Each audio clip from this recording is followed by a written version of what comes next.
இப்போ பார்த்தீங்கன்னா அந்த 48லேருந்து 52க்குள்ளே வந்து பதவியில் உட்காந்தே ஆகணும். அந்த பதவிங்கிறது சும்மா நார்மலாக இந்த இப்போ நீங்கள் சொன்ன மாதிரி இந்த துணை முதலமைச்சர் பதவியோ இல்லை முரசொலியினுடைய அறக்கட்டளை தலைவர் அந்த மாதிரிலாம் இல்லை.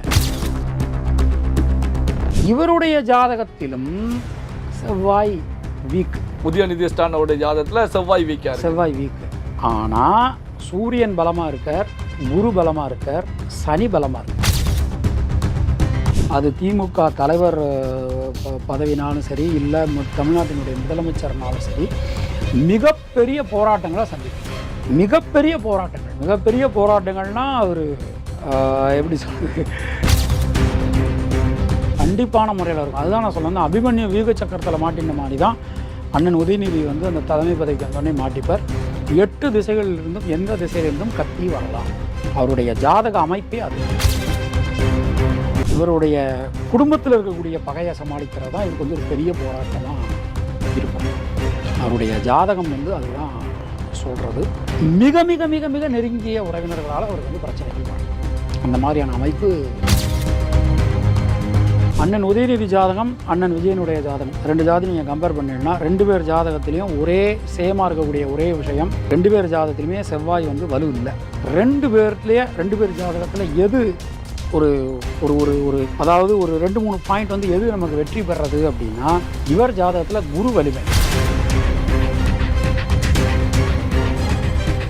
நண்பர்கள், உறவுகள் அனைவருக்கும் வணக்கம்.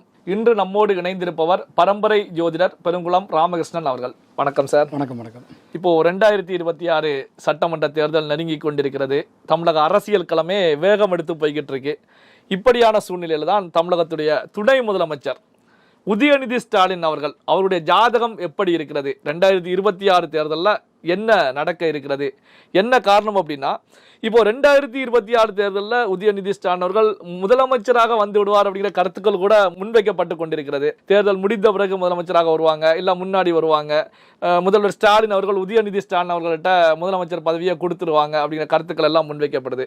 இப்படியான சூழ்நிலையில் தான் உதயநிதி ஸ்டாலின் அவருடைய ஜாதக கட்டம் என்ன சொல்கிறது? அதாவது நம்மலாம் குழந்தையிலேருந்தே ஒரு சில விஷயங்களை கேள்விப்பட்டிருப்போம். என்ன கேள்வினா, தாத்தா மாதிரியே பேராக இருப்பான் அப்படின்னு சொல்லிட்டு நம்மலாம் குழந்தைகளில் கிராமத்தில் கேள்விப்பட்டிருப்போம். ஆக்சுவலாக என்னென்னா,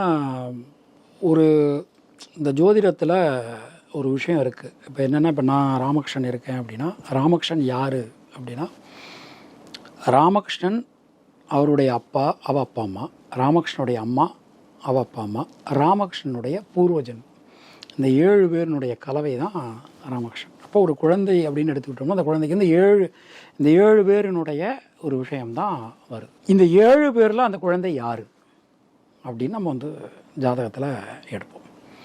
அப்படி தான் அண்ணன் உதயநிதியினுடைய ஜாதகம்.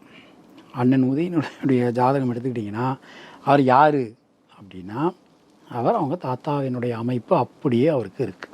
கலைஞர் கருணாநிதி அவருடைய அமைப்பு அப்படியே உதயநிதி ஸ்டாலின் அப்படியே இருக்குது. ஏன்னா 2 பேரும் ஒரே ராசி. இப்போ இவருக்கு சூரியன், இவர் பிறந்தது விருச்சிக மாதம்னு சொல்லக்கூடிய கார்த்திகை மாதம், குரு மிதுனத்தில். இப்போது கோச்சார ரீதியாக குரு மிதுனத்தில் இருக்கார். இப்போ அந்த டைம் அவருக்கு போய்கிட்டு இருக்கு. அப்போது 4 வியாழவட்டம்னா 48 வயசு. இப்போ பார்த்தீங்கன்னா அந்த 48லேருந்து 52க்குள்ளே அவர் வந்து பதவியில் உட்காந்தே ஆகணும். அந்த பதவிங்கிறது சும்மா நார்மலாக இந்த இப்போ நீங்கள் சொன்ன மாதிரி இந்த துணை முதலமைச்சர் பதவியோ இல்லை முரசொலியினுடைய அறக்கட்டளை தலைவர் அந்த மாதிரிலாம் இல்லை. ஒரு சுழல் வழக்கில் ஒரு பெரிய பதவி அப்படின்னு அவருடைய ஜாதகப்படி அவருக்கு அமைப்பு இருக்குது. இவருடைய ஜாதகத்திலும் செவ்வாய் வீக். உதயநிதி ஸ்டாலினுடைய ஜாதகத்தில் செவ்வாய் வீக். ஆனால் சூரியன் பலமாக இருக்கார், குரு பலமாக இருக்கார், சனி பலமாக இருக்கார், சந்திரன் பலம் இருக்குது.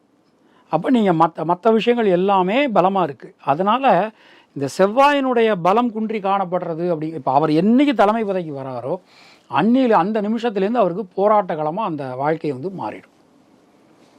இந்த நிமிஷம் வரைக்கும் நீங்கள் பார்த்தீங்கன்னா அவருக்கு வந்து அவர் போராடி வரலை. ஈஸியாக எளிதாக எல்லா பதவிகளும் அவருக்கு கிடைச்சிருச்சு அப்படின்னு சொல்லலாம். அதுக்கு இந்த கிரகங்களுடைய அமைப்பு தான் காரணம். அவருடைய ஜாதகப்படி அந்த போராட்டங்கள் அப்படிங்கிறது அவர் எப்போ அந்த பதவிக்கு அந்த நிமிடத்திலிருந்து அவருக்கு அந்த போராட்டங்கள் அப்படிங்கிறது தொடங்கிடும். அந்த போராட்டங்கள் வந்து எப்படிப்பட்ட போராட்டங்களாக இருக்கணும்னா, ரத்தம் சம்பந்தமான உறவுகளிலேருந்து அந்த போராட்டம் தொடங்கும், நிர்வாகிகள்டேருந்து தொடங்கும், கூட இருக்கிறவங்கள்டேருந்து தொடங்கிடும். ஆனால் அவருடைய ஜாதகத்தில் அவருக்கு 6ஆம் இடத்துல செவ்வாய். பிரமாணம் வந்து என்ன சொல்கிறது, ஜோதிட பிரமாணம் என்ன சொல்கிறதுனா, 6ஆம் இடத்துல செவ்வாயோ அல்லது சனியோ அல்லது ராகுவோ ஒருத்தருக்கு அமைஞ்சதுன்னா அவள் எதிரிகளை துவம்சம் பண்ணுவான் இருக்கு. இவாளுக்கு பலம் இருக்கோ இல்லையோ அந்த பலம் வந்து இவாளை தேடி வந்துடும். அப்போ இவருடைய ஜாதகம் எடுத்துக்கிட்டிங்கன்னா ரொம்ப ரொம்ப ஒரு ஒரு ஒரு அற்புதமான ஒரு ஜாதகம். பான் வித் சில்வர் ஸ்பூன்னு நம்ம வந்து சொல்லலாம். தாத்தாவினுடைய எல்லா அம்சங்களுமே இருக்கக்கூடிய ஒரு ஜாதக அமைப்பு இவருடைய ஜாதக அமைப்பு.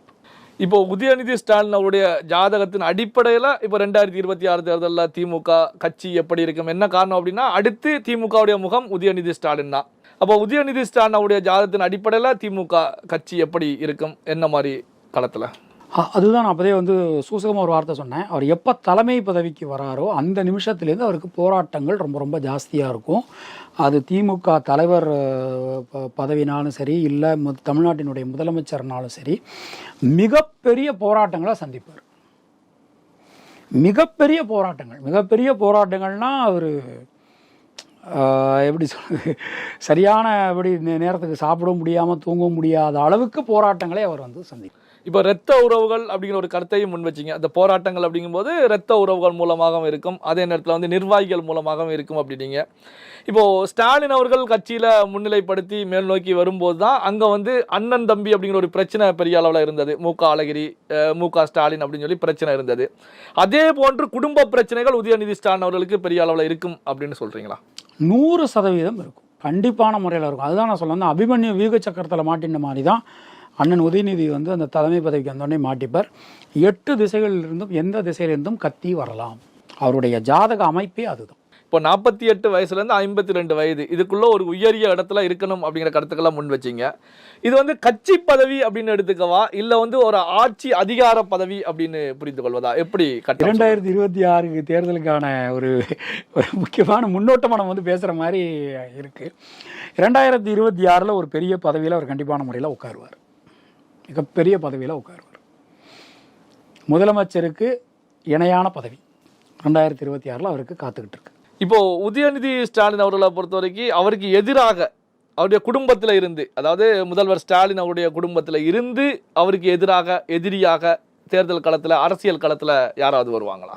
இல்லை, சப்தரிஷி வாக்கியம்னு ஒன்று இருக்குது. அதாவது 7 முனிவர்கள் சேர்ந்து எழுதின கவி இருக்குது. அதில் வந்து என்ன சொல்கிறான்னா, ஸ்திர லக்னங்களில் பிறந்தவா. ஸ்திர லக்னம்னா ரிஷபம், சிம்மம், விருச்சிகம், கும்பம். இதில் பிறந்த இவர் கும்ப லக்னம், விருச்சிக மாதம், ரிஷபராசி. இவருடைய அமைப்பு அதுதான். இப்போது இப்போ எல்லாமே ஸ்திரமாக இருக்குது. நிச்சயமான முறையில் இவர் வந்து வெளியில் இருக்கக்கூடிய பகையை சமாளிக்கிறத விட இவருடைய குடும்பத்தில் இருக்கக்கூடிய பகையை சமாளிக்கிறது தான் இவருக்கு வந்து ஒரு பெரிய போராட்டமாக இருக்கும். அவருடைய ஜாதகம் வந்து அதுதான் சொல்கிறது. மிக மிக மிக மிக நெருங்கிய உறவினர்களால் அவருக்கு வந்து பிரச்சனைகள் வரலாம். அந்த மாதிரியான அமைப்பு அவர் ஜாதகத்தில் காட்டுறது. இப்போது உதயநிதி ஸ்டாலின் அவர்களை பொறுத்தவரைக்கும் எதிரிகள் அது யாராக இருந்தாலும் எதிர்கொண்டு வெற்றி பெற்று விடுவார் அப்படின்னு எடுத்துக்கலாம். 100%. அதாவது லக்னத்துக்கு 6ஆம் இடத்துல செவ்வாய் நீசமாக இருந்தாலும் நவாம்சத்தில் செவ்வாய் விருச்சிகத்தில் ஆட்சி ஆகிட்டார். பூச நட்சத்திரம் 4ஆம் பாதசாரம் வாங்கி ஆட்சி ஆகிட்டார். 100% எதிரிகளை துவம்சம் பண்ணுவார். எதிரிகளை ஓட விரட்டுவார். அந்த அமைப்பு ஒரு ஜாதகத்தில் இருக்குது. இப்போ எதுக்காக இந்த கேள்வியை முன் வச்சோம் அப்படின்னா, இப்போ உதயநிதி ஸ்டாலின் அவர்களுக்கு போட்டியாக இப்போ விஜய் வரக்கூடிய நிகழ்வு பார்க்கப்படுது அரசியல் களத்தில். ஏன்னா விஜய் வந்து ஒரு புதுசாக கட்சி ஆரம்பிச்சுட்டு வர்றாங்க. அவருடைய கொள்கை எதிரி, அரசியல் எதிரி அப்படிங்கும்போது திமுக பாஜகவை தான் சுட்டி காட்டுறாங்க.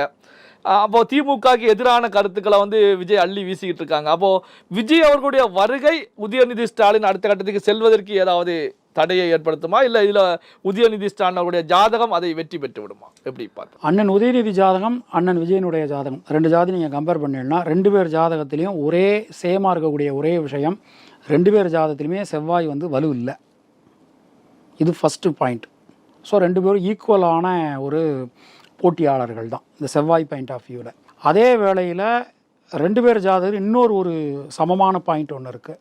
அண்ணன் உதயநிதி ஜாதகத்தில் சனி சிம்மத்தில் இருக்கார்.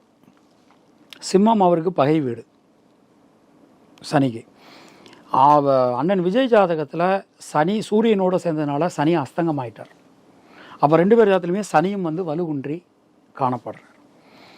2 பேர் ஜாதகத்தில் எது ஒரு ஒரு ஒரு ஒரு அதாவது ஒரு 2-3 பாயிண்ட் வந்து எது நமக்கு வெற்றி பெறது அப்படின்னா, இவர் ஜாதகத்தில் குரு வலிமை, குரு ரொம்ப ரொம்ப வலிமை. அவர் ஜாதகத்தில் குரு வலிமை இல்லாமல் காணப்படுறது. நீங்கள் இப்போ நமக்கு நம்பிக்கை இருக்கோ இல்லையோ, ஒரு ஜாதகத்தை எடுத்துனோம்னா அந்த ஜாதகத்தில் சூரியனும் குருவும் வலுவாக இருந்தால் மட்டும்தான் அந்த புண்ணியங்கள் அப்படிங்கிறது நமக்கு வந்து சேரும். நம்ம வந்து பர்சனலாக ஒரு ஜாதகத்தை எப்போதுமே நாம் வந்து இப்போ நீங்கள் உதயநிதி ஜாதகம் கொடுத்தீங்கன்னா உதயநிதியினுடைய தாத்தா என்னென்னலாம் பண்ணார், அவங்க அப்பா என்ன இவரெல்லாம் பண்ணாருன்னு சொல்லி நம்ம வந்து ஜாதகத்தை பார்க்கக்கூடாது. ஜாதகம் இஸ் ஜாதகம், அதை ஜாதகமாக தான் நாம் வந்து பார்க்கணும். அப்போ அப்படி பார்க்கும்போது அவருடைய ஜாதகத்தில் குரு ரொம்ப ரொம்ப ஸ்ட்ராங்காக இருக்கார். அப்போ கண்டிப்பான முறையில் அவர் விஜய போட்டியாளர் நாம் வச்சுட்டா கூட விஜய் விட அரசியலில் ஒரு பெரிய அளவுக்கு வருவதற்கான யோகியதாம்சம் அண்ணன் உதயநிதி ஜாதகத்தில் இருக்குது. 2026 சட்டமன்ற தேர்தல் நெருங்கிக்கிட்டு இருக்கக்கூடிய சூழ்நிலையில் தமிழக துணை முதலமைச்சர் உதயநிதி ஸ்டாலின் அவருடைய ஜாதகம் எப்படி இருக்கிறது, அரசியல் களத்தில் அவருடைய நகர்வுகள் எப்படி இருக்கும், 2026 தேர்தலில் அவருடைய செயல்பாடு எப்படி இருக்கும் அப்படிங்கிற பல்வேறு முக்கியமான தகவல்களை பகிர்ந்து கொண்டதற்கு நன்றி சார். வணக்கம்.